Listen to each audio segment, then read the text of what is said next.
आपने आंकड़ों की बात कर दी, अब मैं आपको आंकड़े बता देती हूं और 2011 की जनगणना के हिसाब से बता देती हूं। 24.7% भारत में मुस्लिम देशों में आबादी बढ़ने की जो दर है वो भारत के अंदर 24.7 की आती है। अगर मैं फर्टिलिटी रेट की बात कर लूं, क्योंकि आप कंपेयर कर रहे थे हिंदुओं से, तो हिंदुओं का 1.7 का है, यानी एक साल में 1.7 बच्चा, और मुस्लिमों का है 2.4, यानी कि 2 से भी ज्यादा। ये मैं आपके सामने आंकड़े इसलिए रख रही हूं क्योंकि अभी आपने एक तर्क दिया कि आंकड़े कुछ और बताते हैं और उसमें योगदान बहुसंख्यकों का ज्यादा है। अब इन आंकड़ों पर आपकी राय क्या है?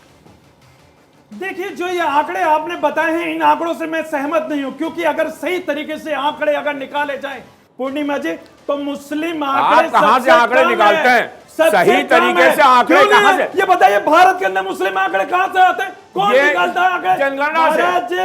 गलत बात है, गलत। मुस्लिम समाज को टारगेट ये सेंसस से आता है। आपने ये चीजें सेंसस से आती हैं। पूरी जनसंख्या आप कहां से लेके आते हैं?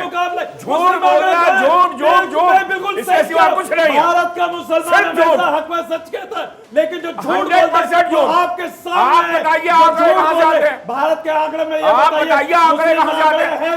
गवर्नमेंट की एक नियम है, सेंसस जनगणना विभाग, लेकिन अगर हम जब अपनी बात करें, सुनिए, जनगणना विभाग एक सेंसस बात करें गवर्नमेंट का है, आंकड़ों की आप बात सेंसस करें तो मुस्लिम क्या % नौकरी में सरकारी नहीं मिलेगा? क्यों नहीं भैया, मिलेगा? जब एक के 10 हो जाएंगे तो कैसे मिलेगी? मुस्लिम का योग्यता नहीं होगी, जब आप ये योग्यता होगी नहीं, एक सेकंड, नौकरी चाहिए। रुकिएगा। बात यहाँ पर हाजी नाजिम एक सेकंड, स्वामी जी एक सेकंड, स्वामी जी आप अपनी बात पूरी कीजिएगा, लेकिन बात यहाँ पर जनसंख्या विस्फोट को लेकर हो रही है। मैंने तो सीधे सीधे पूछा कि भाई अगर धरती एक है और उसका एक धरती तो नहीं बढ़ेगी ना, जनसंख्या आप बढ़ाते जाइए। आपने आंकड़ों का जिक्र किया, आंकड़े मैंने आपके सामने रख दिया, आपने कह दिया आंकड़े तो है नहीं, यानी कि जो जनगणना का तरीका होता है आपने उसी को झूठा साबित कर दिया। आप ये मानेंगे ही नहीं कि इतना आंकड़ा फर्टिलिटी रेट या आबादी बढ़ने का जो भारत देश में नजर आता है, आपने सिरे से उसी को खारिज कर दिया। तो चलिए आप बता दीजिए आंकड़े क्या कहते हैं, आप बता दीजिए आंकड़े क्या कहते हैं, आप बताइए ना आंकड़े क्या कहते हैं, आंकड़े आप बताइए ना क्या होते हैं। नाजिम साहब आंकड़े बताइए, किसी के सामने नहीं है, आंकड़े बताइए, आंकड़े बताइए, आंकड़े बताइए, आंकड़े बताइए, आंकड़े बताइए, आप बताइए कितना रेट से कितना फर्टिलिटी रेट है मुस्लिमों का, कितना फर्टिलिटी रेट है, आंकड़े बताइए, आंकड़े बताइए। कंपेयर कर लीजिए हाजी नाजिम, मैं तो कंपेयर ही कर रही हूँ, मैं तो कंपेयर ही कर रही हूँ। कितनी कुल मिला के 2 अरब की आबादी दुनिया में है कि नहीं? 2 अरब की आबादी दुनिया में है या नहीं?